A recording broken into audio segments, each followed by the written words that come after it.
But anyway, so they say, right, we were created in God's image. Sucks then, okay, fine. First of all, the understanding of God, even in any religion, is he is undefined by volume, mass, or form.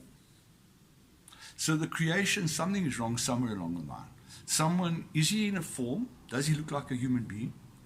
Or can he not be defined? He is too magnificent, you cannot define God. Well, I started thinking about it. So now, if we are created in his image, does that mean he engages the universe using our five senses? So he listens what's on the other side of the universe? And then he'll look, and he'll touch to feel if it's okay. It just doesn't, and if God is not a form, doesn't it make more sense to believe that the description maybe was, and the communication down which comes to who wrote the Bible, but we'll get to that. But that the God form, if he has not got form, he cannot engage on the same set. Well, it wouldn't engage on the same. The God would not engage using the same five senses as us. How would he engage the universe? It just doesn't seem feasible. And then again, I started thinking, well, all right, probably won't. So in other words, the solution of having this Michelangelo painting of God is probably unrealistic, and we understand that the Bible was being communicated to a very simple folk. But that does not mean we need to hold on to that, because it was. This is one of the issues that was troubling me at the time, that religion and interaction with God, all the lessons, ended 2,000 years ago with Christ, or like 2,300 years, 1,700 years ago, when Christianity became entrenched as the official religion of the Roman Empire by Constantine. Then all of a sudden, it was, okay, guys, we've written the book, we got the show done, it's a wrap, home time, now we just got to convert the people. That's not how it worked, you know.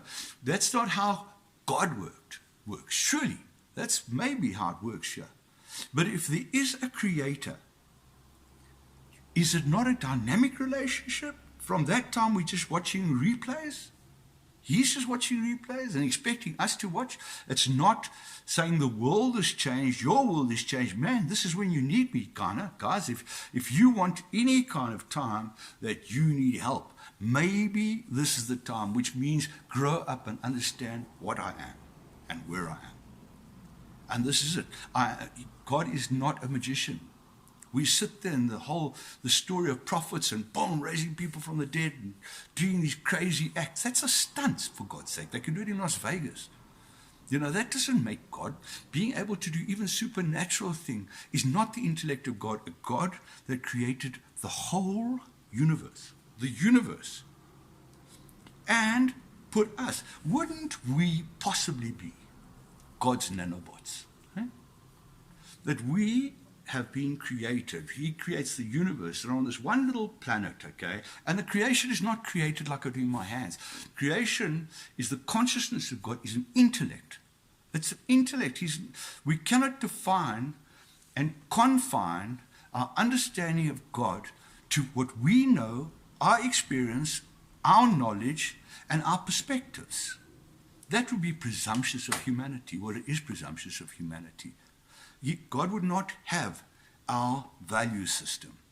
Wouldn't make sense. So yeah, we turn around and say, okay, well, everything's great for human. We can kill and destroy everything else because that was all given to us by God. That's very convenient, isn't it? And is it right? I'm not judging. It's not right or wrong. It is part of the process of life. We cannot turn around and have everything living forever and not die. It would be a wonderful, very overpopulated planet, wouldn't it? So these are the cycle of life. We put our own mortality and our own life on the front burner because, of course, it's important to us. It's us. But we see that as the pinnacle, everything else in creation, and this is every single one of us, see everything else in creation as having happened specifically to make the world ready for us. When we come, when we die, they're actually going to pack the set away and go home. It's natural to think that. And then we think, and this is why this whole preoccupation with the afterlife, and seeing the afterlife from a human perspective. We see the afterlife and say, well, hold it. How is it going to be? Well, it's going to be another place. It's going to be very cool. And we picture the pink clouds around because that's cool. And we picture God on a big chair with a beard. And Christ on his right-hand side. Do you think taking yourself out of the equation of faith, take faith. I'm not asking you to throw faith away. But take yourself and think, if there is a God, that he would think he is just sitting on a chair. And I don't think he'd be threatened by it. I don't think, blasphemous. No. It's like an ant speaking, like a cell. Speaking to you, walking out the door, and you don't see the cell, and turns around and says to you, hey, you're causing shit with me, China. Do not threaten God. I don't even believe, quite honestly, that God expects us to worship him. I think we are part of the evolution. The whole of creation is the magnificence of the Creator, that this thing is evolving to a plan of slowly, there's no rush. And we are playing a role. So we come and we are the pinnacle of life on planet Earth. We have got free will and we've got ration, logic, ability to work things out, all of these skills. And we are put onto planet Earth as Lord of all we survey or whatever we think we are, okay? Now, I said as earlier about nanobots. Humanity, we've created doctors, clever doctors, created little robots, right? They put them in your blood, and they find a virus, they find some kind of shit going on you, bang, bang, bang, bang, bang. Eat it up, kill it, bang, and they go, get back in their little suits, and off they go, and they carry on. Wouldn't it be strange? It doesn't sound almost as though we were creation's nanobots.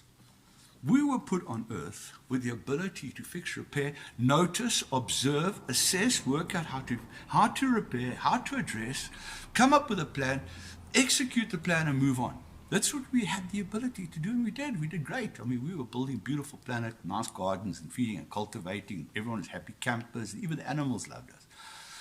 Industrial revolution threw that way out of kilter, but anyway, and voyage of discovery, as we all know in this country and all over the world. But anyway, we have taken it and we fixed things, and then we discovered with this free will of greed, selfishness, power, influence, all of the things that allowed us to make our world materially better. And that's what we did. Didn't matter if we plundered the earth. Didn't matter if we stole from each other, as long as we could justify it, or we could explain it, or explain out of it. These are what caught. It was the chess game that counted, not the game. And that's how we started to live our lives. And we're thrown out of kilter, and then we wonder why we're not actually happy. Why we've got what we need. We've got all the toys and the gadgets, and we go on the holiday, and we've got the wife and the kids. But something is missing. And that was it. That was this whole thing that I wanted to find out. Is there actually a meaning to life? Now, there would be no meaning to life, or divine meaning for life, or purpose, if there was not a God. Okay? I mean, why? No God, there's no repercussions, open season, man. The warlords win the game. Take what you like, who gives a fuck, you know? And that would have been the actual way of playing it. But if there is a divine creator, is the purpose to get into heaven? Complicated. Tell you what, that will start at the next one. Okay, have a great day.